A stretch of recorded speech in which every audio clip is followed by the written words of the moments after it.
Bismillahirrahmanirrahim. Assalamualaikum warahmatullahi wabarakatuh. Perkenalkan Bapak dan Ibu, nama saya adalah Dodi Wisaksono Sudiharto dan saya bermaksud mempresentasikan tentang computational thinking unplugged dalam arti pengenalan. Saya di sini berbicara mewakili rekan-rekan saya yang lain, yaitu Ibu Rimba Widiana Ciptasari dan Pak Fasma Arif Yulianto. Sebelum saya menjelaskan tentang apa itu computational thinking unplugged, perkenankan kepada saya untuk mengulas dulu zaman kuda dari sisi ilmu antropologi, karena pada dasarnya ini ada kaitannya dengan bagaimana sebuah teknologi itu bisa diserap secara asertif dengan baik oleh masyarakat yang menerima kedatangan teknologi tersebut. Jadi ini adalah suatu fenomena yang ketika saya perhatikan, fenomena semacam ini perlu dipersiapkan. Kenapa hal ini perlu dipersiapkan? Jawabannya adalah agar gap daripada penyerapan teknologi atau alih teknologi itu tidak terlalu besar. Jadi kurang lebihnya seperti itu. Nah, ini bila kita melihat zaman kuda yang ada di Indonesia, ternyata tidak semua daerah di Indonesia itu mengalami namanya zaman kuda. Yang jelas, kalau Bapak lihat di sini ya, ini ada orang pakai belangkon. Nah, ini udah pasti orang Jawa ya. Suku di daerah Jawa atau setidak-tidaknya di Pulau Jawa ya, itu mengenal namanya zaman kuda, di mana kuda dijadikan sebuah, entah itu untuk ditunggangi sebagai kendaraan atau penarik kereta gitu ya, di mana kereta itu bisa dimuati penumpang beberapa orang ataupun beberapa barang supaya diantar ke tempat lain. Misalnya dari sini sudah terlihat bahwa kuda sudah digunakan untuk keperluan sehari-hari ya. Ini juga nih, ini kalau yang ini di masa sekarang sepertinya fotonya udah berwarna dan tidak hitam putih.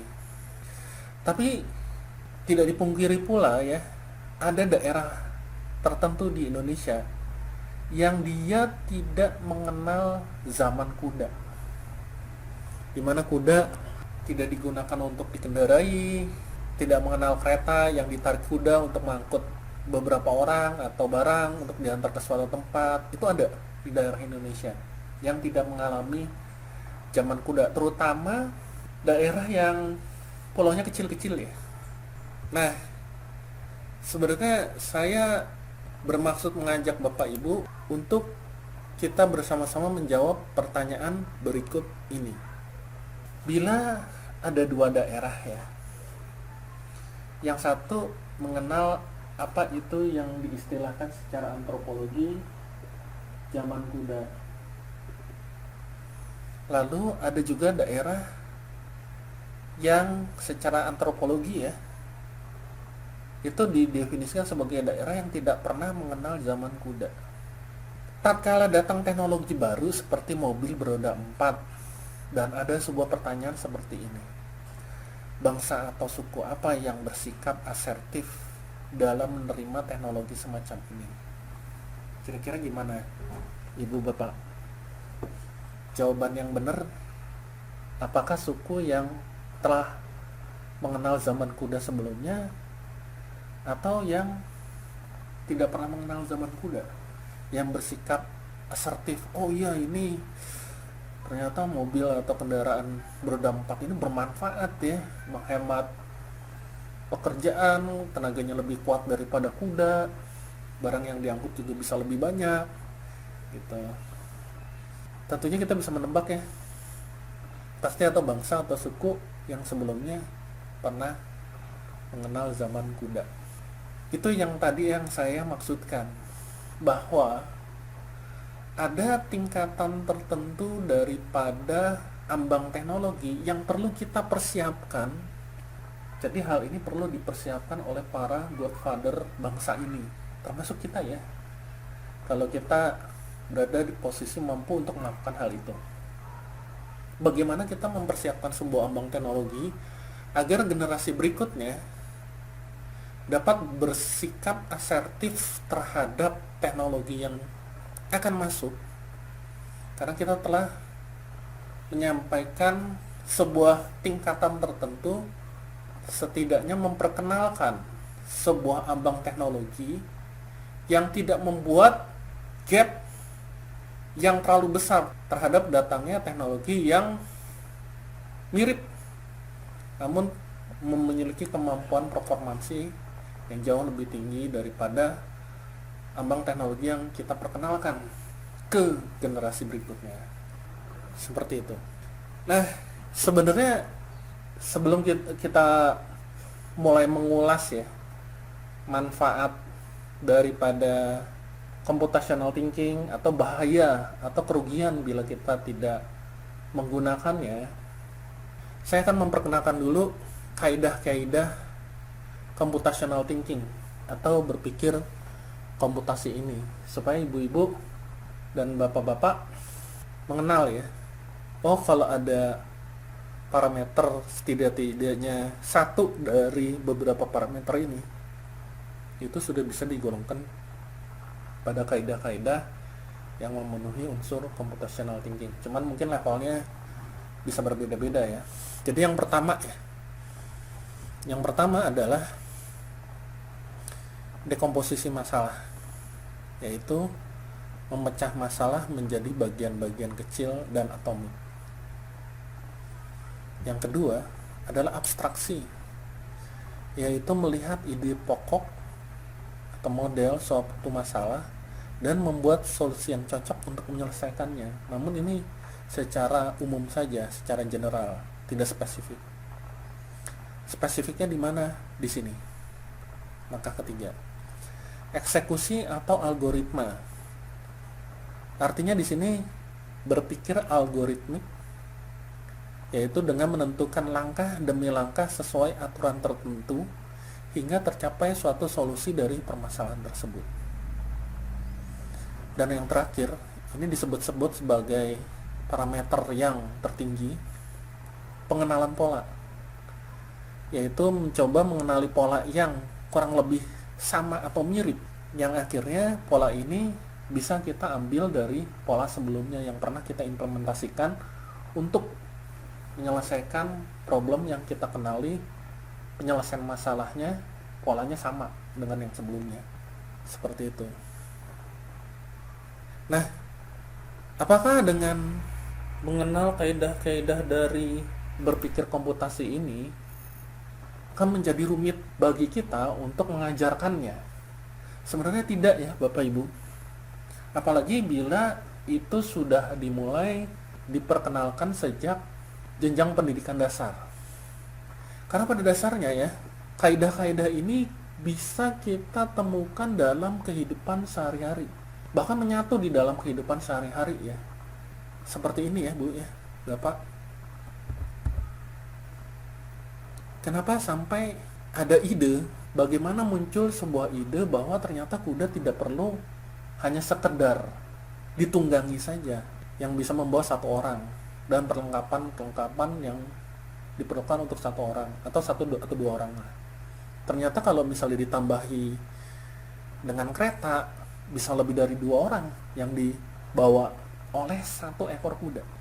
Nah, kaidah-kaidah menemukan bagaimana keretanya, gimana keretanya supaya bisa jalan, supaya bisa ditarik kuda, itu tentunya melewati sebuah kaidah-kaidah berpikir komputasi, baik itu langsung ataupun tidak langsung.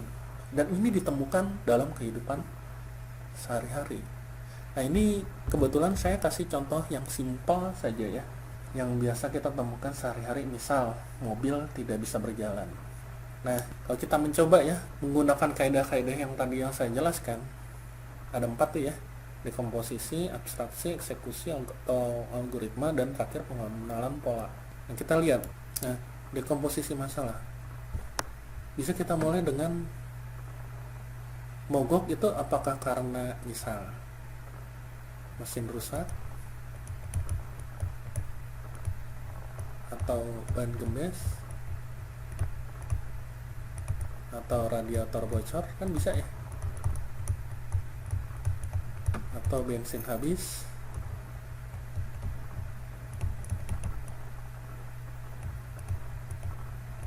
Nah, macam-macam ya, karena bagian-bagian daripada mobil kan banyak ya.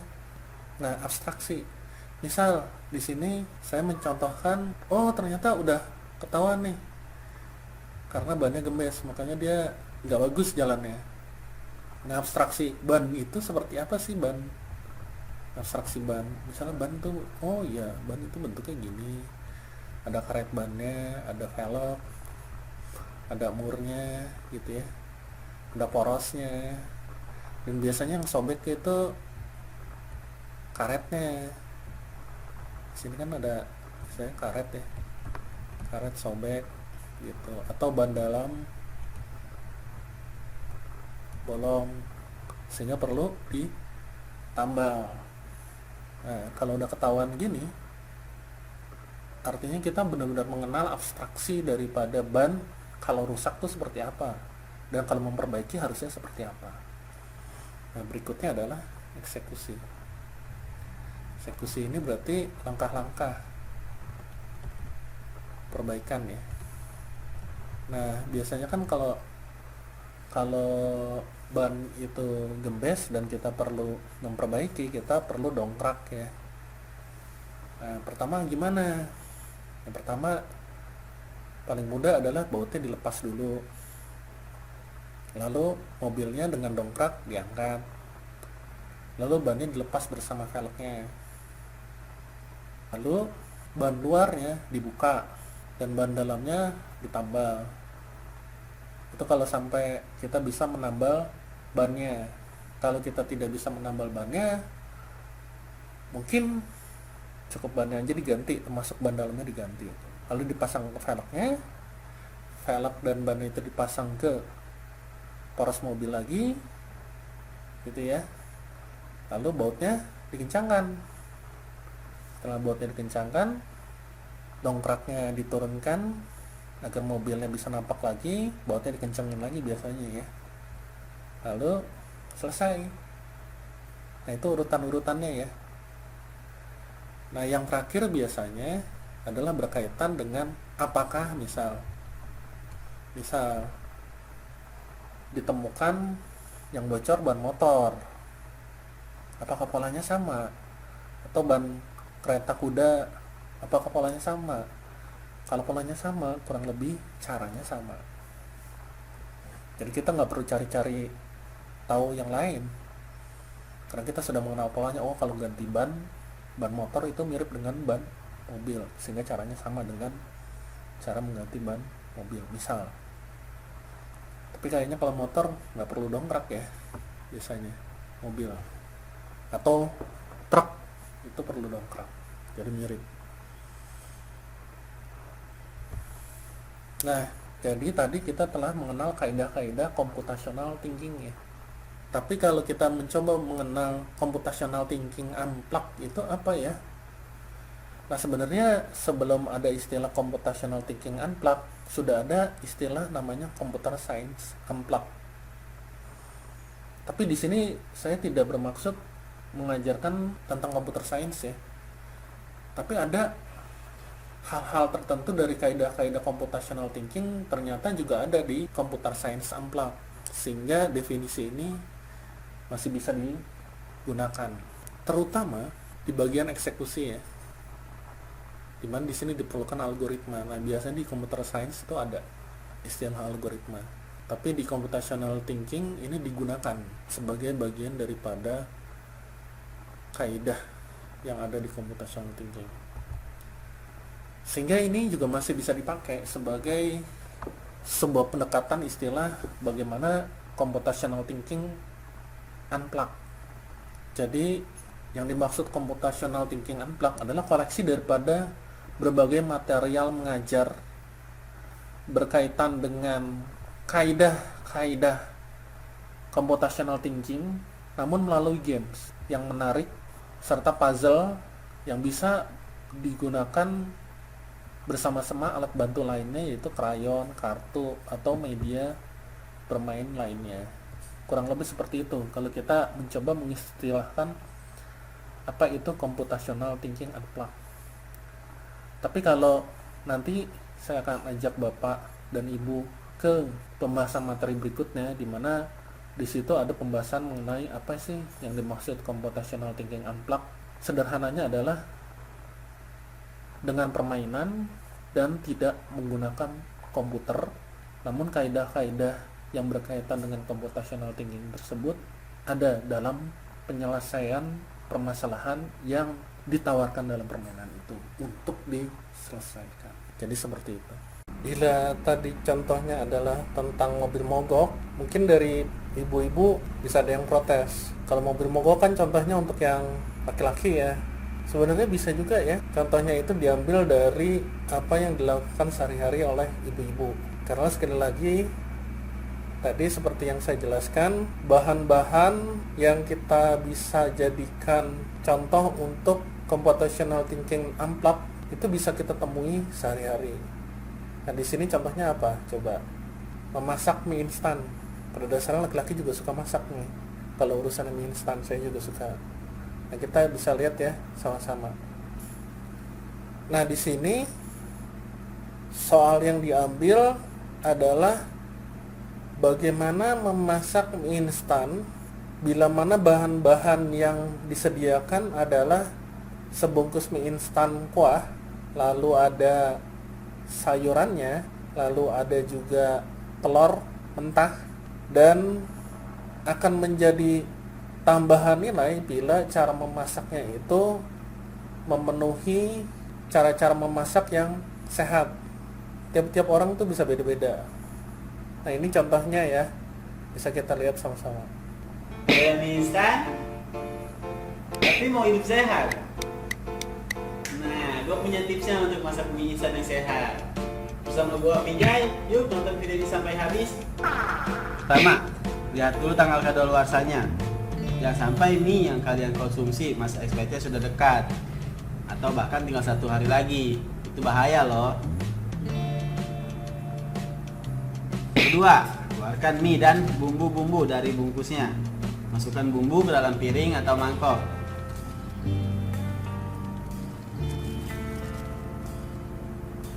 Tiga, rebus mie ke dalam air mendidih sambil aduk searah jarum jam. Karena arah jarum jam adalah positif medan magnet bumi, sehingga ion magnet akan membantu menetralisir zat berbahaya dalam air. 4. Jika sudah matang, maka hal yang paling penting, buang air rebusan tadi. Karena zat bahaya lainnya terdapat dalam air rebusan tersebut, jadi wajib dibuang. Nah, sekarang tuang mie ke dalam piring atau mangkok yang berisi bumbu-bumbu tadi. 5. Supaya bernilai gizi tinggi, jangan lupa tambahkan rebusan telur dan sayur sawi. Rebus pakai air yang baru ya, karena telur mengandung protein dan sayur mengandung serat, jadi gizi kita bisa dipenuhi dengan tambahan ini.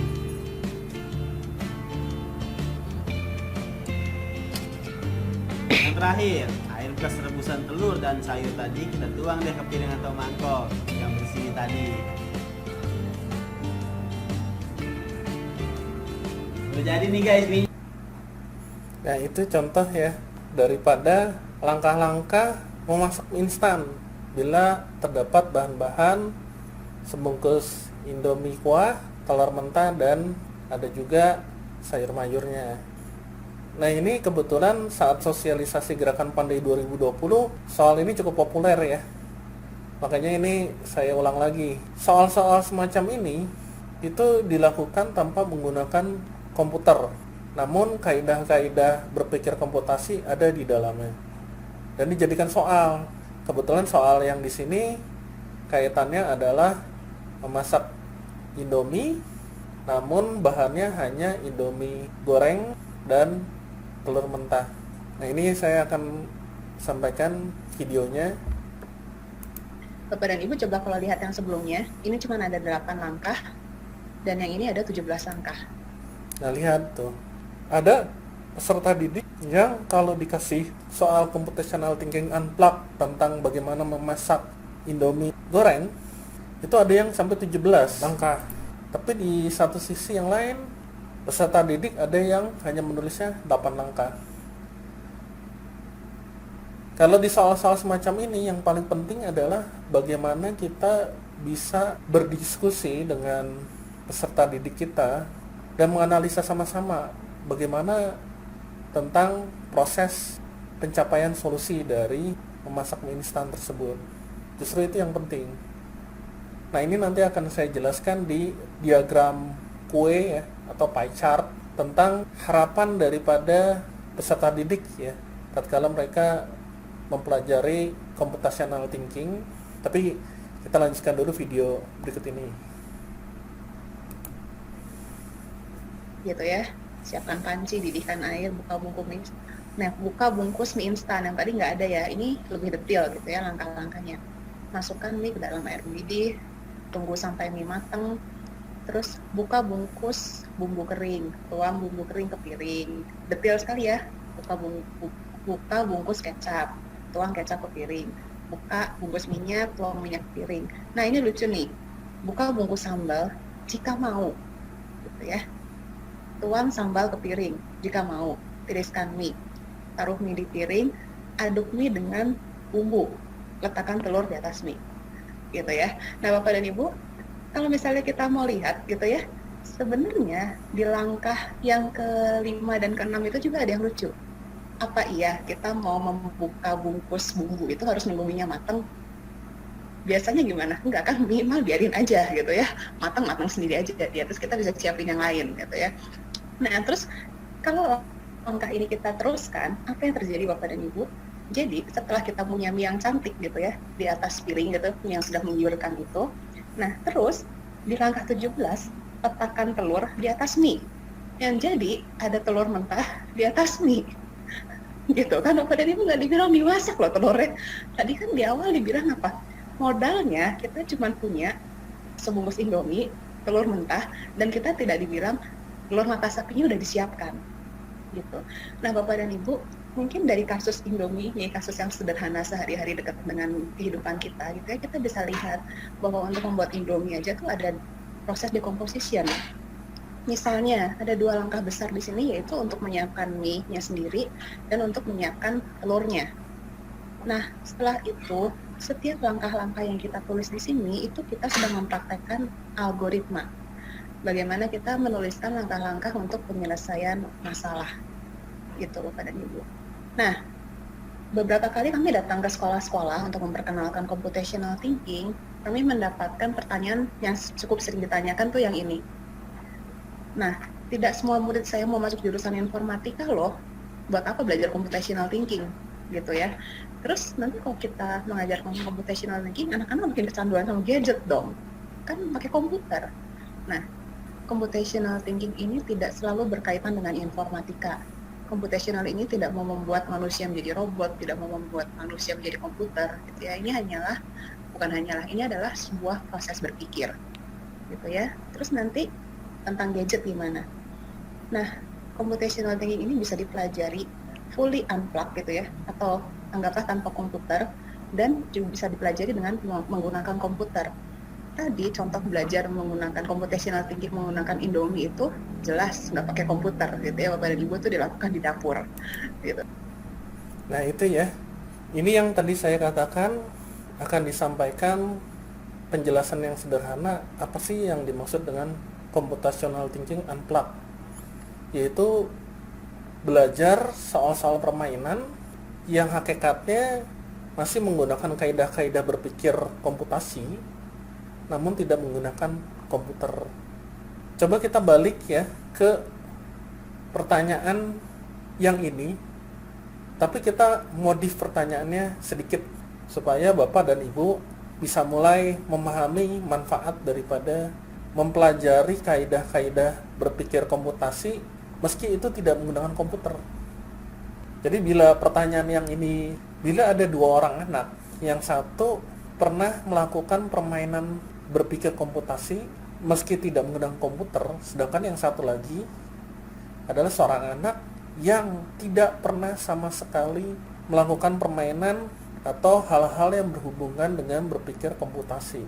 Tatkala mereka duduk di bangku pendidikan yang lebih tinggi, di mana perangkat yang digunakan adalah teknologi komputerisasi yang hakikatnya menggunakan komputer seperti itu.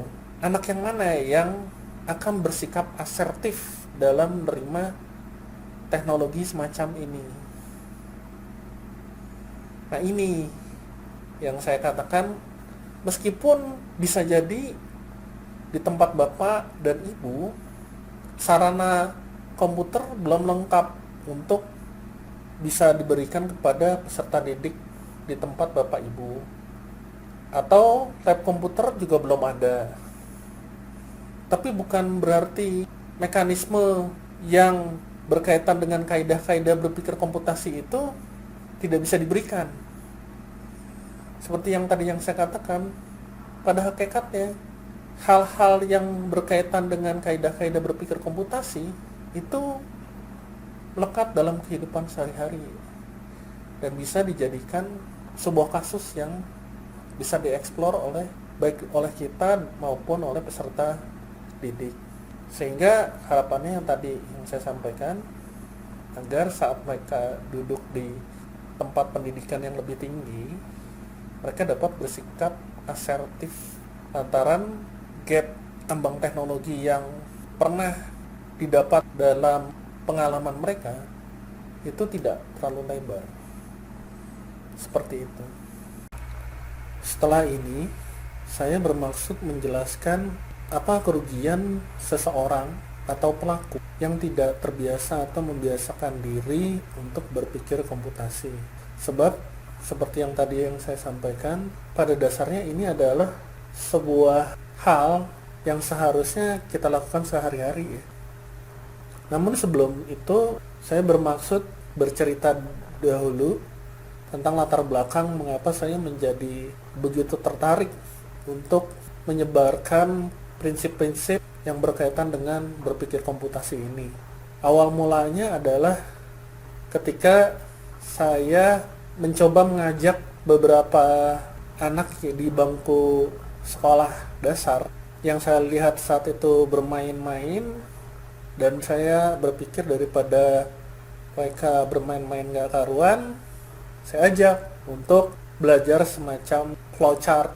Namun mungkin bentuknya tidak digambar seperti flowchart, lebih tepatnya adalah langkah-langkah seperti yang tadi, yang tentang bagaimana memasak mie instan. Namun pertanyaan saya adalah bagaimana langkah-langkah untuk mengganti ban mobil yang gembes. Percaya atau tidak Bapak Ibu, ini benar pengalaman pribadi, dan yang terjadi hampir sebagian besar menjawab seperti ini, bawa saja ke bengkel.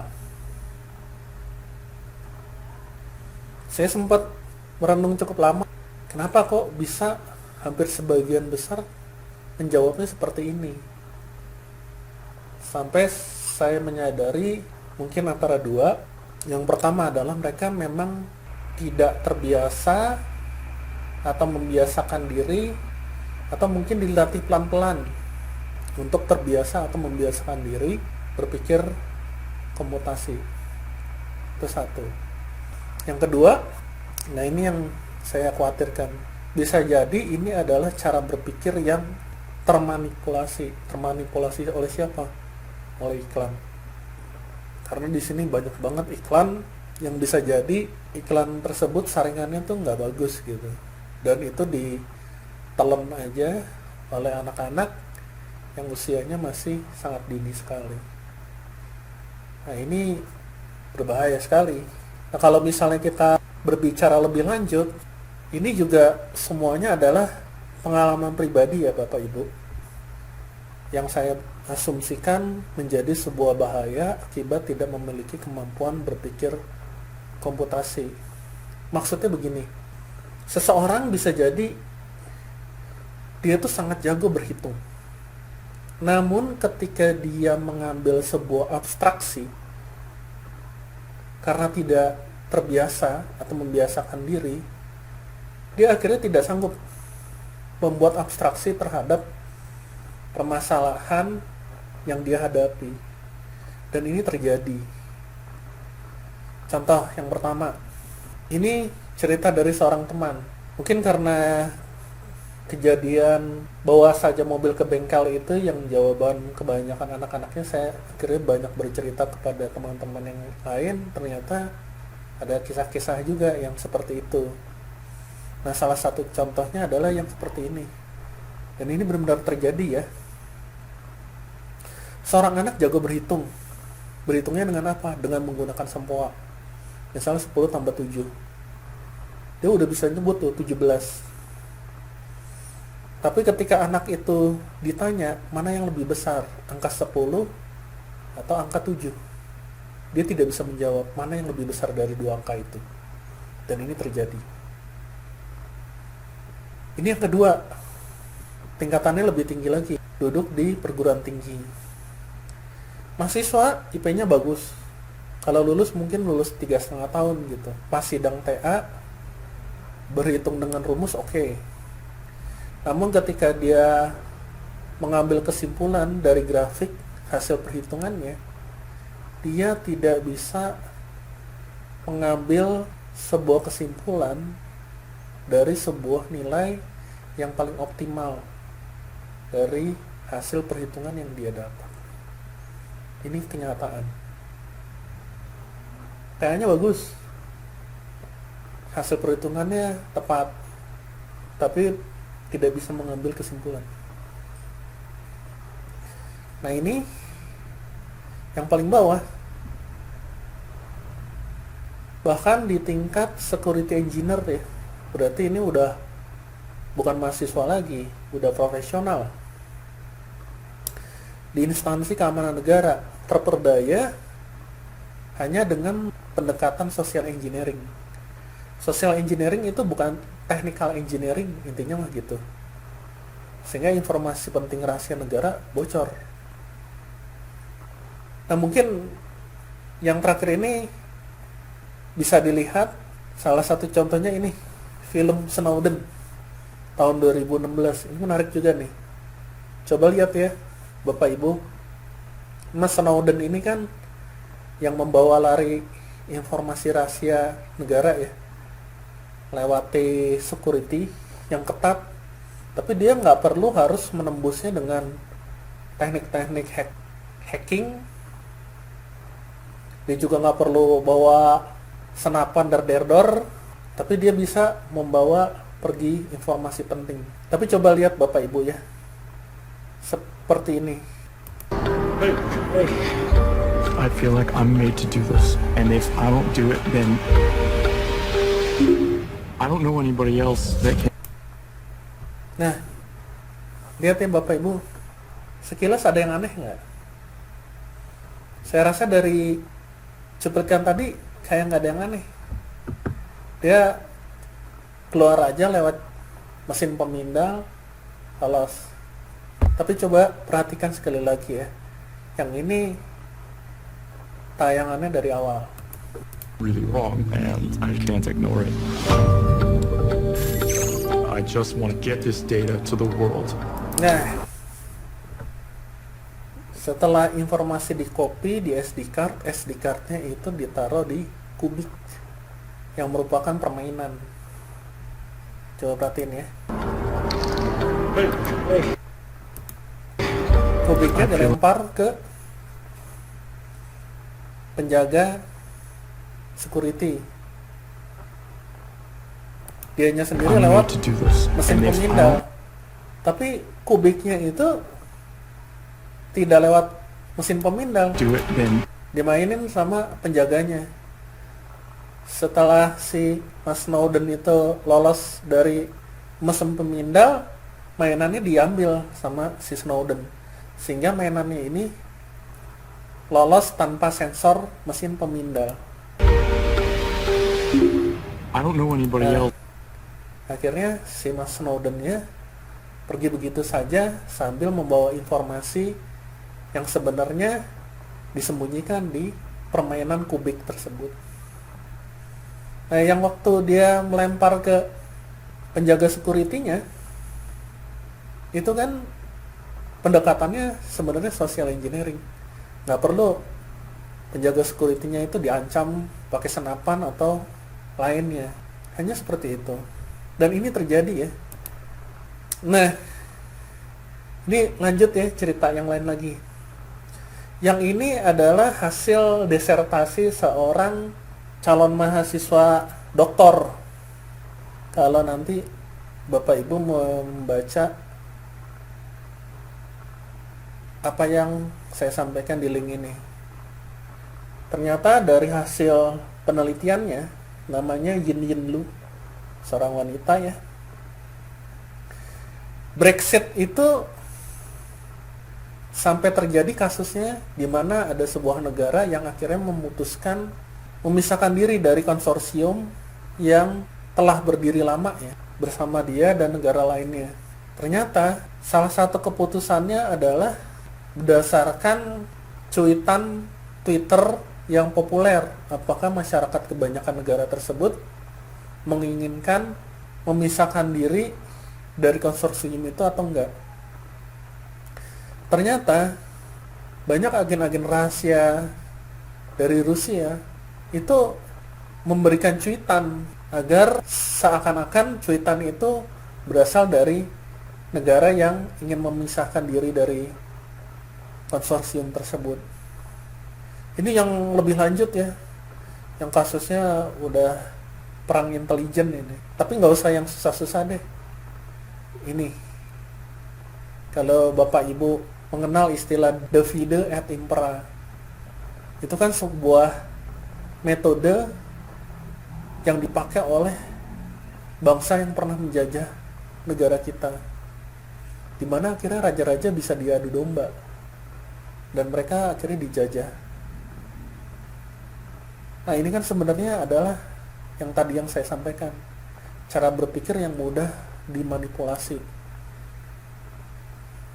Nah, sekarang kalau kita melihat sebenarnya gimana sih kalau dari sisi kurikulumnya ketika computational thinking, termasuk computational thinking unplugged, itu hendak disampaikan ke peserta didik dari awal mula ide itu lahir. Nah, ini sebenarnya masuk ke computer science unplugged ya, tapi saya pikir ini bisa dijadikan juga acuan karena kurang lebihnya sama.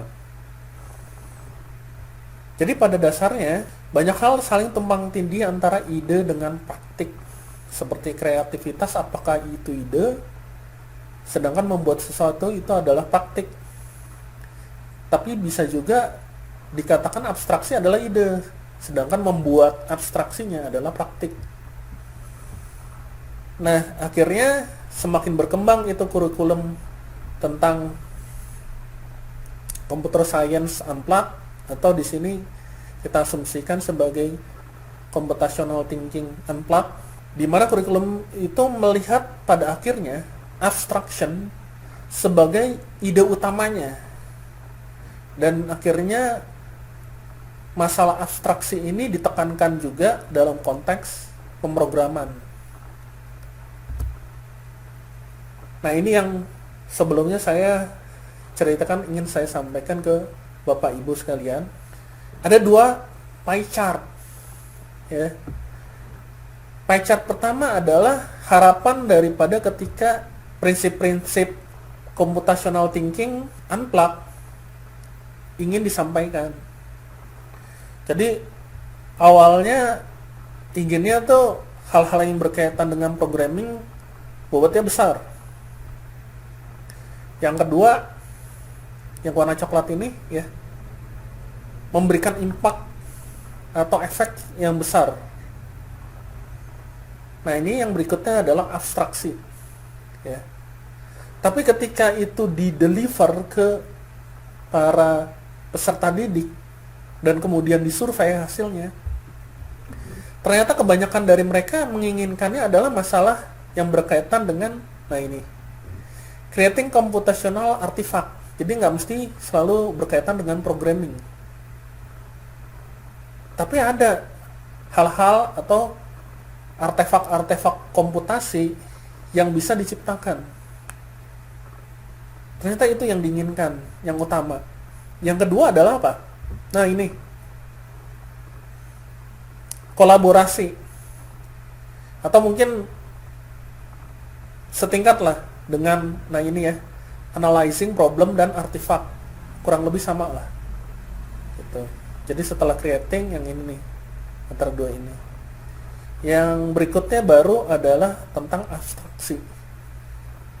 Tapi terlepas dari dua pie chart ini, ternyata masalah abstraksi ini menjadi masalah yang penting.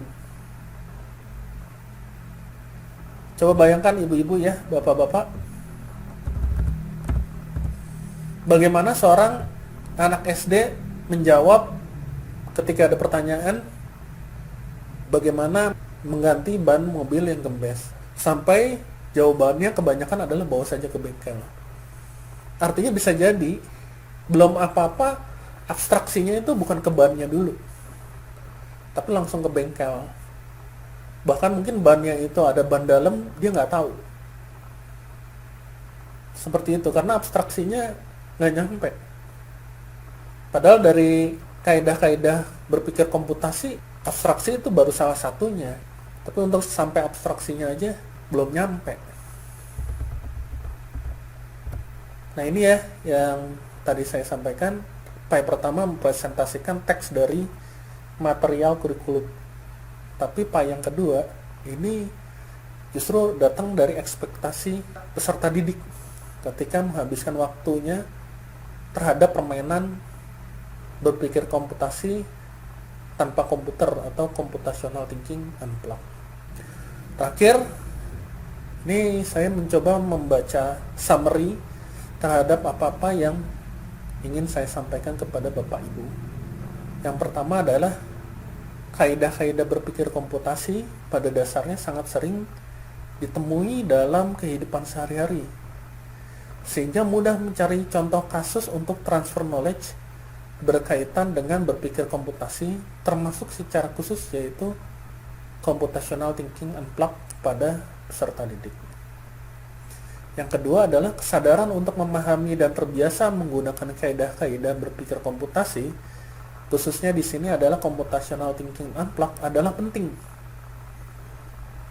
agar peserta didik dapat memperoleh manfaat berupa kemudahan untuk bersikap asertif terhadap penggunaan teknologi baru, terutama teknologi yang dalam penerapannya memerlukan implementasi dari kaidah-kaidah berpikir komputasi. Terakhir, kurangnya kesadaran untuk memahami dan terbiasa menggunakan kaidah-kaidah berpikir komputasi pada dasarnya dapat merugikan bagi si pelaku. Bahkan lebih jauh dapat merugikan bangsa dan negara, baik itu secara langsung maupun tidak langsung. Nah, ini yang terakhir yang mesti kita waspadai bersama.